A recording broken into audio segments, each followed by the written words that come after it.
name is Reed Hensley, and this is my commemorative speech for speech class at Wayland University, spring semester 2018.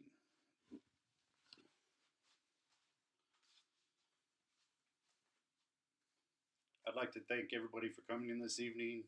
We're here to celebrate 10 years with my beautiful wife, Michelle. In case you don't know, Michelle and I got married in April of 2008. But she'll tell you that she's been in love with me ever since middle school. Truth is, though, I didn't know Michelle in middle school. I don't know how she knew me, but I do remember her from high school. And in high school, on Fridays, all the cheerleaders, dance teams, football players, they all got dressed up in their uniforms and paraded around school. And Michelle had this black uniform that they wore with pantyhose and white tennis shoes. And I had a locker in the main hallway.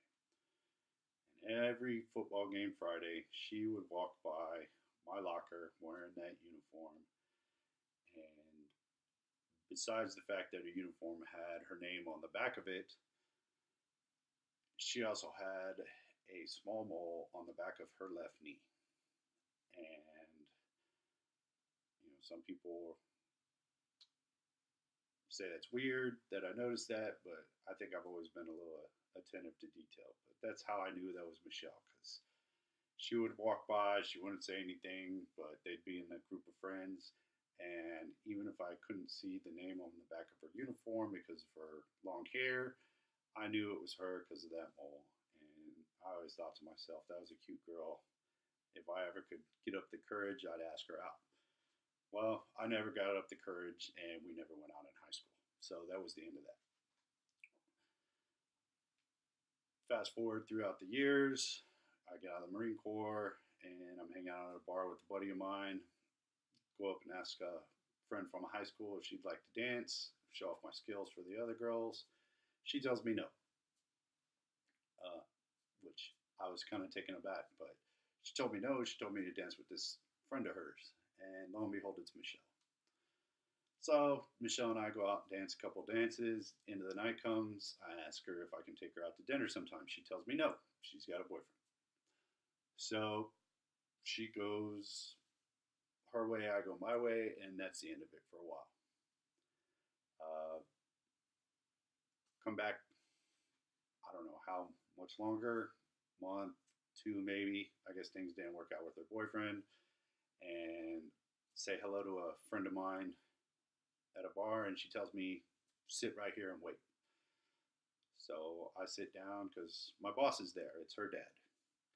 And I'm talking with my boss. Little did I know she had gone, called Michelle, and told her to get her butt to the bar right now.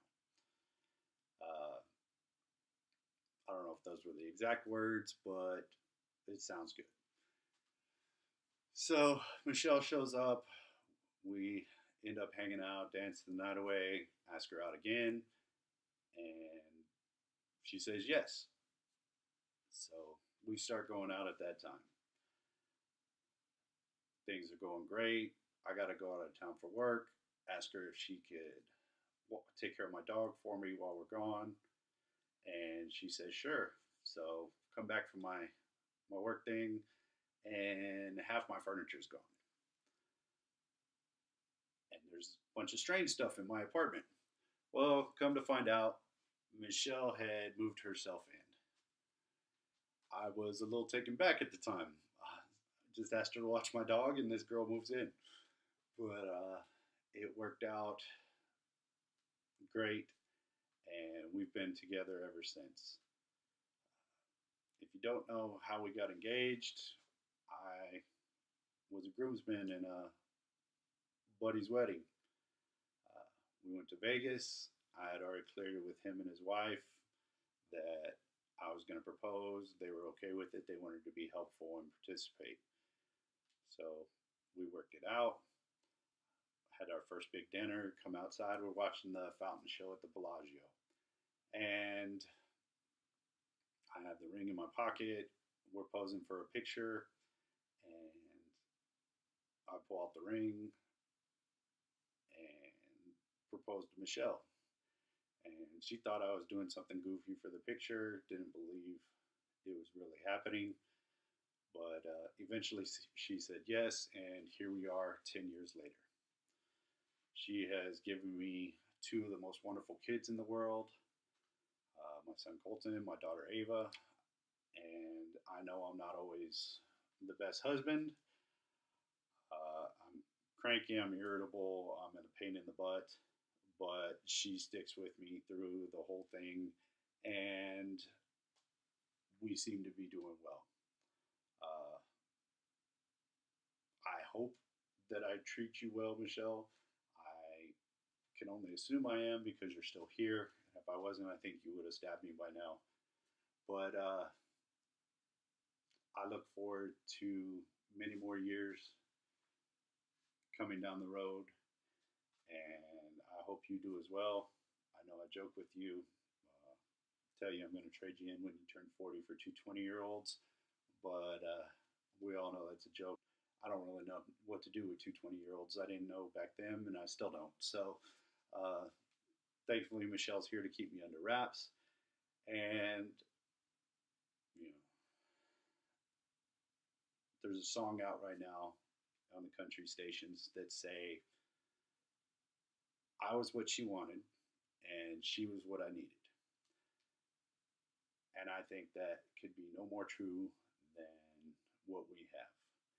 And I thank you for sticking with me for these 10 years, and I hope you'll stick around for many more. And I want to thank everybody for coming this evening and spending this time with us. I hope y'all have a good time. And please come say anything you'd like to the both of us, because you are our family. And again, I'm happy you're here to celebrate this moment with me and my wife. And thanks again.